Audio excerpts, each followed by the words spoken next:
niños. Apenas el domingo hemos celebrado el Día del Niño, pero si uno se pone a ver las estadísticas, se pone a ver la realidad, pues no tenemos nada que celebrar. La infancia en nuestro país está en estado de emergencia. Así es, emocionalmente es desgarrador escuchar que 7 millones entre niños, niñas y adolescentes se encuentran en total estado de abandono o abuso sexual o explotación infantil. En fin, tantos abusos que hay sobre nuestros niños. ¿Cómo pretendemos tener un país bueno, fortalecido en desarrollo, en todo el sentido de la palabra, si desde hoy no cuidamos lo más importante que son nuestros niños? Vamos a ver la nota. Los niños, las niñas son personas en proceso de formación y todavía siguen pensando que son objetos con los cuales pueden hacer lo que ellos quieran.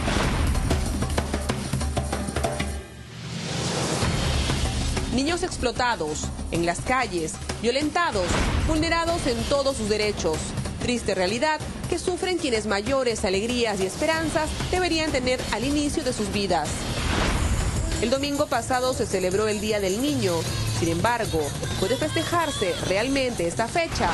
Creo que la mejor forma de celebrar el Día del Niño, la niña o el adolescente en nuestro país sería haciendo un esfuerzo porque los derechos que ellos tienen sean una realidad. Es difícil, ¿no?, celebrar cuando todavía como Estado, como país, tenemos muchas deudas pendientes.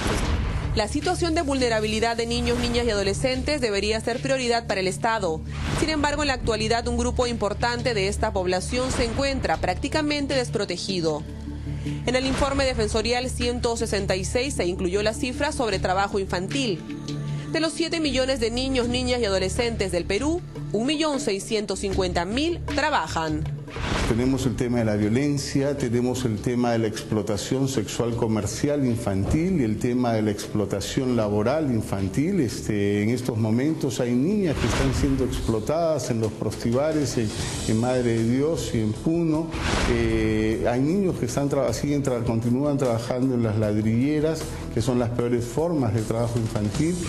Además, un reporte del Observatorio de Criminalidad del Ministerio Público de entre enero del 2007 y abril del 2014 consigna que se recibieron 1.976 denuncias por casos de trata de personas en diversas regiones del país.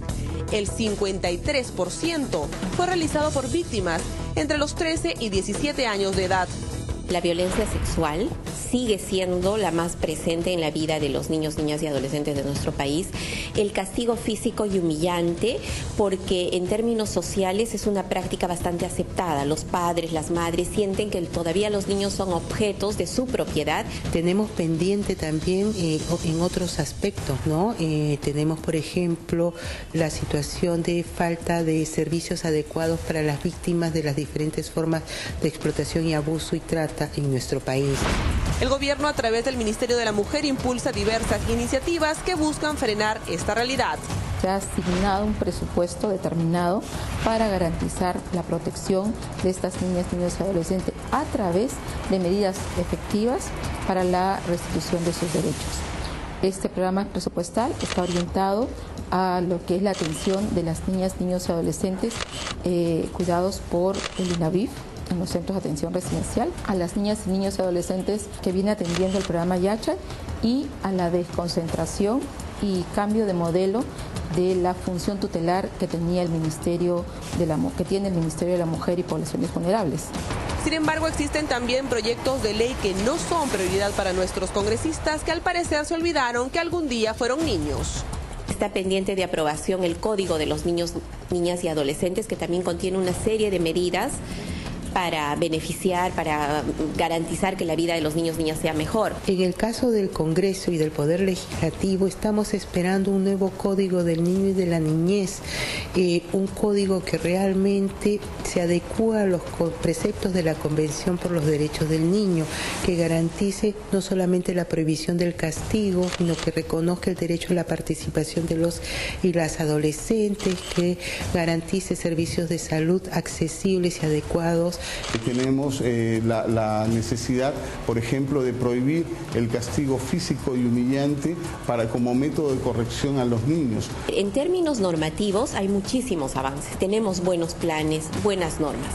¿Qué falta? Una voluntad política real Pero ¿por qué hemos llegado a estos extremos de violencia y maltrato para con nuestros niños? La raíz de todo es la poca educación que tienen padres, madres, los mismos profesores y profesoras para entender que los niños, las niñas son personas en proceso de formación y todavía siguen pensando que son objetos con los cuales pueden hacer lo que ellos quieran. Hay una alta tolerancia, ¿no? Somos un país en donde lamentablemente hemos aprendido desde muy pequeños que los problemas y los conflictos se usan utilizando la fuerza. Otro tema que debe ser considerado de inmediato es la posterior atención que deberían recibir las víctimas tras sufrir un abuso o presenciar alguna escena de violencia. Cuando un niño ve que el padre golpea a la madre, el sistema de protección está orientado a proteger a la madre y sancionar al padre, pero se olvidan de este niño testigo de violencia y es importante que este niño pueda ser considerado como una víctima también y pueda recibir un soporte psicológico. El sistema judicial no está preparado ni ha considerado la necesidad, por ejemplo, de especialistas en discapacidad para que en el proceso atiendan y garanticen la justicia para los niños con este tipo de problemas. Se espera que finalizado el 2014 el 100% de las provincias cuenten con una Defensoría Municipal del Niño y del Adolescente, DEMUNA, espacio al que deben acudir los niños, niñas y adolescentes que sean vulnerados en sus derechos. Frente a la presunción de una vulneración de derechos, puede recurrir tanto a las DEMUNAs como a los centros de emergencia mujer a fin de canalizar ante la Fiscalía o ante el Poder Judicial, según corresponda el caso. La protección de los derechos de las niñas, niños y adolescentes es una responsabilidad de todos, en nivel nacional, del gobierno regional, gobierno local, pero fundamentalmente de la comunidad. Todas los peruanos y peruanas tenemos la obligación, frente a cualquier vulneración de derechos que siquiera se presuma en agravio de niñas, niños, denunciar ante las instancias pertinentes. Los problemas que atañen a los niños, niñas y adolescentes deben concitar una especial preocupación de la clase política, pero también de toda la comunidad que en muchas oportunidades pasa por alto este tipo de situaciones que ocurren en su misma comunidad o en su propio hogar.